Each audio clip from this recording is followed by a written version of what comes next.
मैं आपको उत्पत्ति एक अध्याय का पहला से 13वें वचन तक का पूरा पाठ पढ़कर सुनाता हूं। सृष्टि का वर्णन। आदि में परमेश्वर ने आकाश और पृथ्वी की सृष्टि की।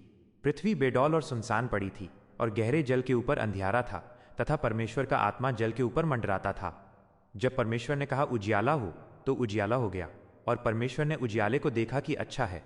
और परमेश्वर ने उजियाले को अंधियारे से अलग किया। और परमेश्वर ने उजियाले को दिन और अंधियारे को रात कहा। तथा सांझ हुई, फिर भोर हुआ। इस प्रकार पहला दिन हो गया।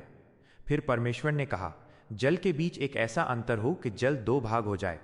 तब परमेश्वर ने एक अंतर बनाकर उसके नीचे के जल और उसके ऊपर के जल को अलग अलग किया, और वैसा ही हो गया। और परमेश्वर ने उस अंतर को आकाश कहा। तथा सांझ हुई, फिर भोर हुआ।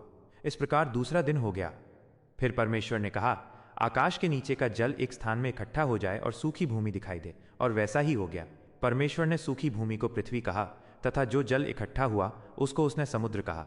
और परमेश्वर ने देखा कि अच्छा है। फिर परमेश्वर ने कहा, पृथ्वी से हरी घास तथा बीज वाले छोटे छोटे पेड़ और फलदायी वृक्ष भी, जिनके बीज उन्हीं में एक एक की जाति के अनुसार हैं, पृथ्वी पर उगें, और वैसा ही हो गया।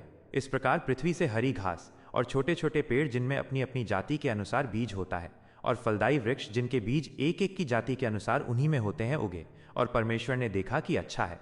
तथा सांझ हुई, फिर भोर हुआ। इस प्रकार तीसरा दिन हो गया। अगर आप पवित्र बाइबल के बारे में और भी जानना चाहते हो तो सब्सक्राइब कर लो।